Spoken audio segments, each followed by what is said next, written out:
성도 여러분 반갑습니다. 오늘도 우리 주님이 함께 하시는 복된 하루 되셨습니까? 매 순간순간 주님이 함께 하시는 가운데 아름다운 천국의 행복, 하나님의 나라의 기쁨이 여러분의 삶에 늘 풍성하게 충만하게 넘쳐나기를 간절히 바랍니다. 오늘 우리가 함께 은혜를 나눌 본문 말씀 신약성경 마가복음 11장 11절부터 14절까지에 있는 말씀입니다.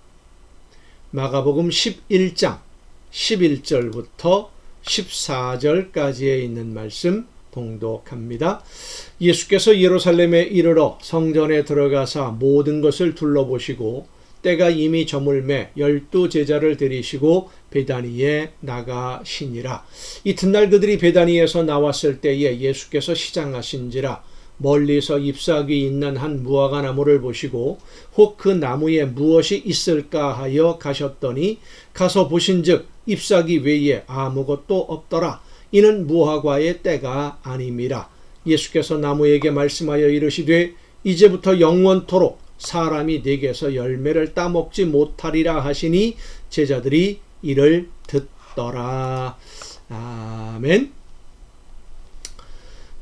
예수님이 예루살렘에 들어가실 때의 그 행색은 정말로 초라했습니다.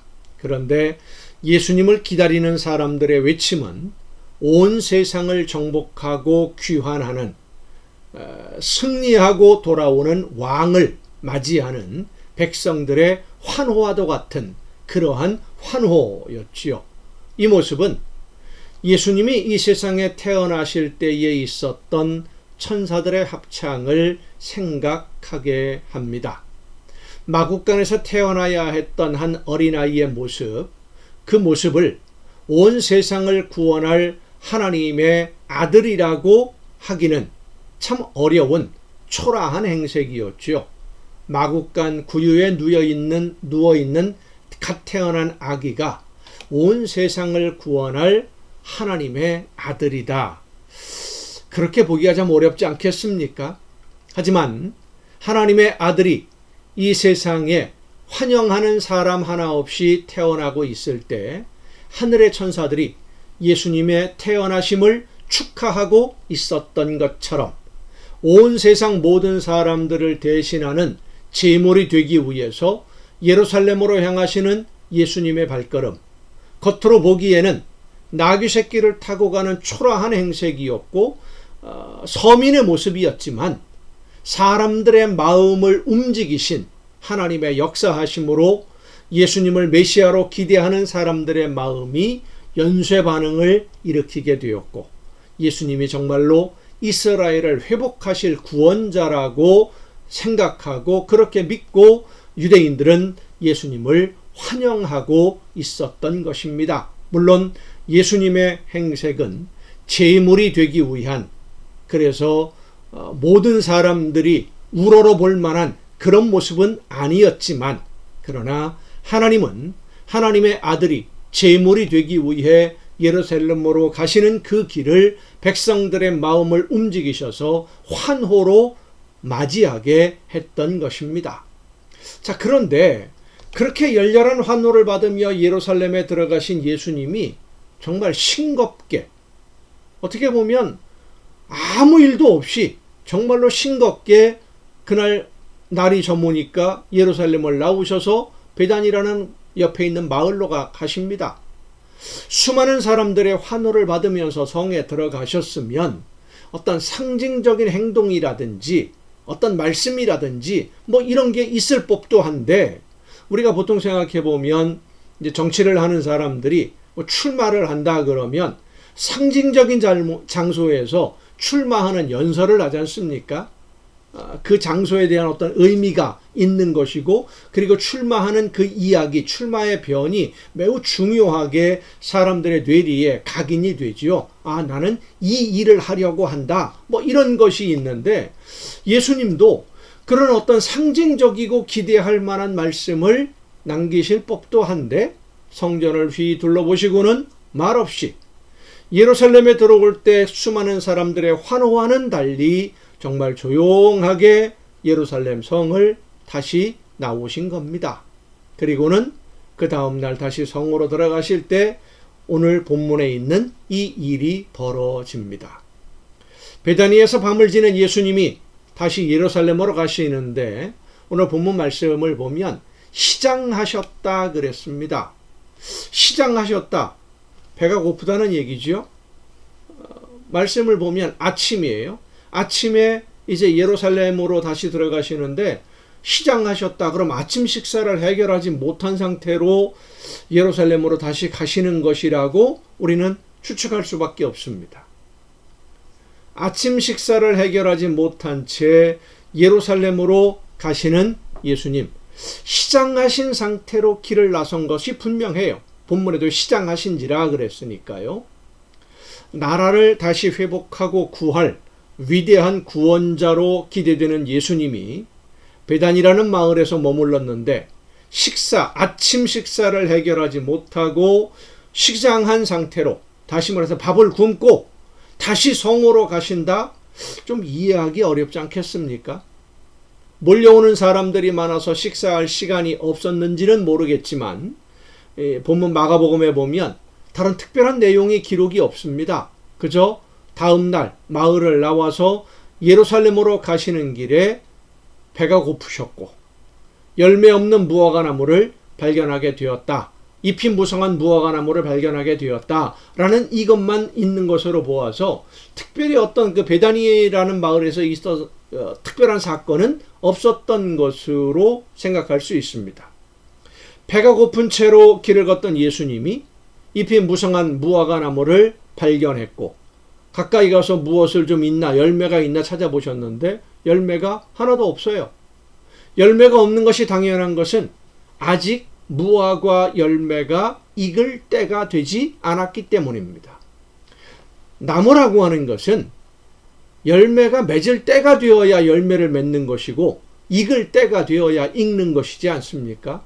그런데 이때는 무화과를 거둘 때가 아직 안 되었기 때문에 열매가 없는 건 당연합니다. 그런데 예수님은 이 무화과 나무를 향해서 어떻게 보면 이해하기 어려운 말씀을 하십니다. 이제부터 영원토록 네게서 사람들이 열매를 따먹지 못하게 될 것이다. 그리고 그 다음날 제자들은 그 무화과 나무가 말랐다는 것을 발견하게 됩니다. 그 다음날이 아니죠. 그날 저녁이지요.